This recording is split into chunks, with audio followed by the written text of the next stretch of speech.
Terceiro tipo de argumento, argumento de autoridade. Esse argumento de autoridade ele é muito utilizado no direito, tá, pessoal? Todos são, mas esse especialmente, o argumento de autoridade, ou ex auctoritate, né?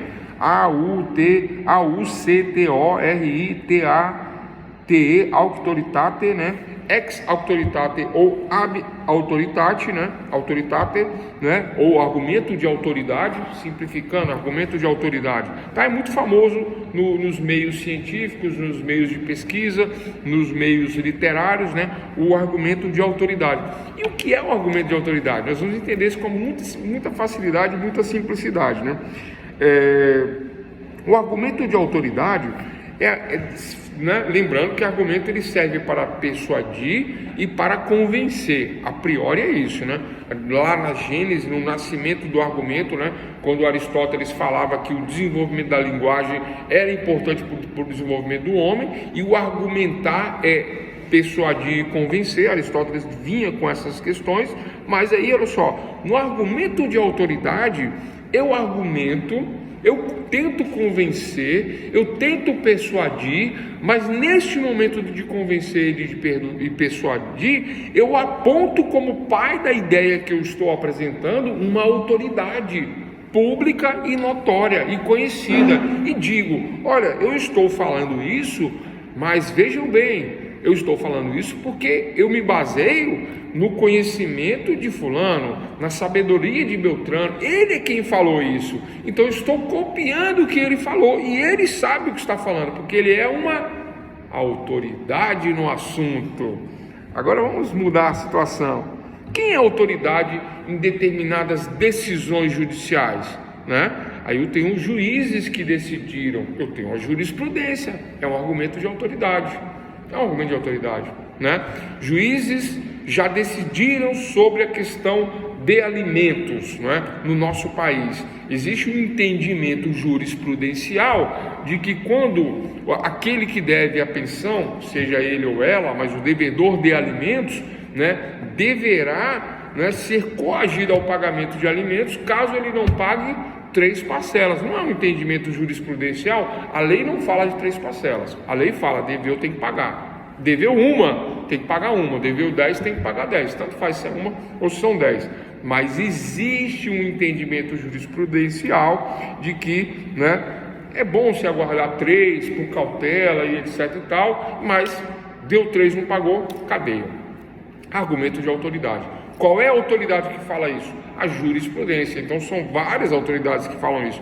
Bom, mas esquece esse assunto jurisprudencial, vamos para o mais coloquial, o mais simples, o que eu devo trabalhar aqui nesse terceiro tipo de argumento, argumento de autoridade, né? Então eu venho descrevendo um fato, né? Venho argumentando em um fato, ou expressamente, numa lógica expressa, né? Venho argumentando, e aí eu cito quem?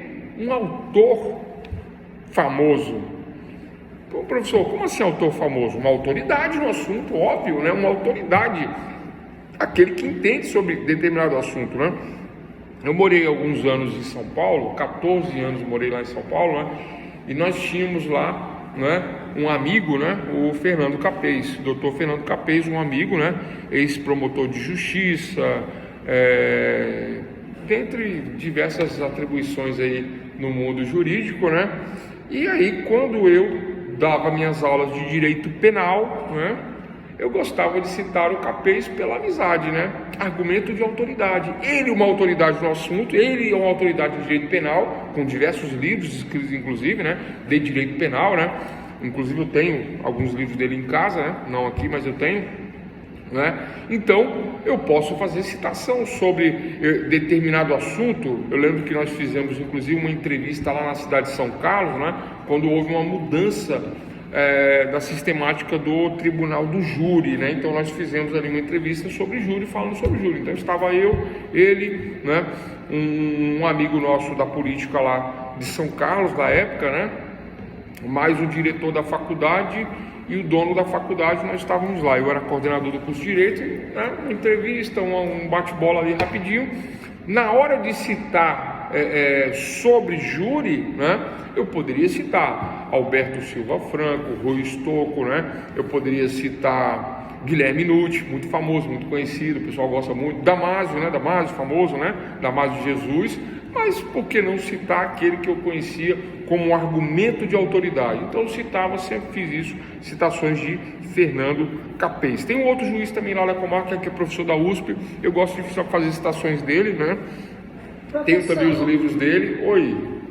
Então, mas eu estou entendendo que o argumento por autoridade, ele não está no âmbito das relações, ele está no âmbito de utilizar um argumento terceiro para consolidar, validar, legitimar. É isso. Então, Só você isso. não escolhe porque é seu amigo, eu estou entendendo assim. Você Não, eu escolho, eu escolho porque é meu amigo, porque, né? Só, não, né? eu só estou esclarecendo Mas, aqui que assim. não, a gente não escolhe pela amizade, não. Escolhe um argumento que dá sentido para o que você está defendendo Sim. e legitima. Então, Isso é. você, numa argumentação textual, você pode citar diversas fontes, né? Não Claro. apenas magistrados, mas outras fontes também para, digamos, só- fortalecer a sua defesa. O que vai convencer ou persuadir é o argumento de autoridade. Nesse caso de argumento de autoridade, citando o argumento de autoridade, falando do argumento de autoridade. Agora, se o meu amigo não é uma autoridade, não vale, tá? Eu estou falando porque Fernando Capês é uma pessoa conhecida. Isso que eu ia Né? dizer. Você Ele não é ia conhecido. citar o João da Silva. Que Não, tem nada a não ver, vale. né? Não funciona. Eu só citei o Capês porque ele é conhecido, não é? No todo, ele é muito conhecido. Vocês conhecem ele, né? Mas se fosse, por exemplo, um processo trabalhista, você não poderia citá-lo, por exemplo. Não, aí não funciona. Até mesmo ele é promotor de justiça, ele é escritor da área penal, ele é palestrante na área penal, ele é muito conhecido na área penal. Agora, se fosse trabalhista, aí eu vou falar o que eu gosto, né? Eu particularmente gosto de Valentim Carrion. Para mim é o melhor da área trabalhista, né? Mas eu não sou muito afeto à área trabalhista, né? Eu gosto da área trabalhista. Estudei muito direito de trabalho, mas não faço direito de trabalho, né? Não faço. Não é nada de direito trabalhista eu faço. Previdenciário sim, trabalhista não. Mas o autor que o pessoal mais, né? Que eu vejo que ele é famoso, né? Ele é muito famoso, argumento de autoridade, tá? Realmente a CLT comentada dele é uma das melhores, não tem para ninguém, né? Mas aí você fala assim, professor, mas como é que eu sei quem é melhor e quem não é melhor? Pessoal, já pela editora, aí você sabe que o autor, ele não é qualquer um, né? Vocês vão falar, puxa, você vai puxar saco aí, mas não tem como não falar, né? Saraiva, né? RT, Revista dos Tribunais, né? Saraiva, RT, que mais? A Ridel mais ou menos, mas também, né? É bom, mas essas duas, né? Quem consegue publicar pela Saraiva e consegue publicar pela RT não é qualquer um, né? Porque eles fazem uma seleção criteriosa dos escritores, não é? E aí normalmente o argumento de autoridade, tá? Tem que ser um autor de expressão pública e notória, não é? Talvez aqui, por nós estarmos, né, numa graduação, no início de uma graduação, você pode estar falando assim, poxa, professor, mas você falou tanto desse Fernando Capês, mas eu não conheço ele. Liga a televisão, você vai ver ele na televisão. Ele estava na Jovem Pan essa semana, né, dando entrevista lá, não lembro qual que era o programa, que tem vários, né? Ele estava lá. Eu já vi ele fazendo palestras na OAB, já vi fazendo palestras na TV Justiça, né? Tem um vídeo dele no meu canal, né? A gente está lá fazendo uma entrevista, né? Então, argumento de autoridade é uma autoridade. Mas muito bem colocado, obrigado, né? Por trazer essa questão, né? Que é um alerta, né? Não é porque é meu amigo, é porque por acaso eu o conheci em São Paulo, nós fizemos várias questões juntas lá, né? E ele fazia palestras na faculdade que eu era coordenador, né? Por ser palestrante, conhecido, famoso, né? Aí Por exemplo, na área civil, na área de direito civil, eu gosto muito da literatura da Maria Helena Diniz. Para mim, é a melhor literatura. Eu tenho várias, eu tenho o Washington Monteiro de Barros, eu tenho o Nelson Neri Júnior, que é um dos melhores, né? Nelson Neri Júnior. Tem o Vanberto Vanbier, né? São pessoas que têm uma expressão pública e notória no meio acadêmico.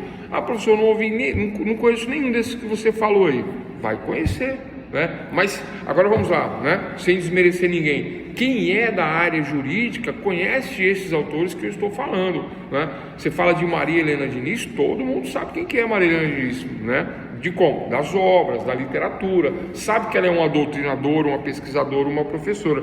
Então, quando eu vou falar lá de família, ou de sucessões, de contratos, né, que é uma das minhas especialidades, né, inclusive eu dou essa matéria na faculdade aqui, né, contratos, né, quando eu vou falar de contratos, quem que eu cito? Como argumento de autoridade? Maria Helena Diniz. Né? Eu só não recomendo a obra dela para os alunos estudarem, porque é muito complexo, muito difícil, né? Eu mesmo li muito ela e não entendi na época da faculdade. Hoje eu entendo por complementação de várias outras matérias, né? Então é isso, o argumento de autoridade, né?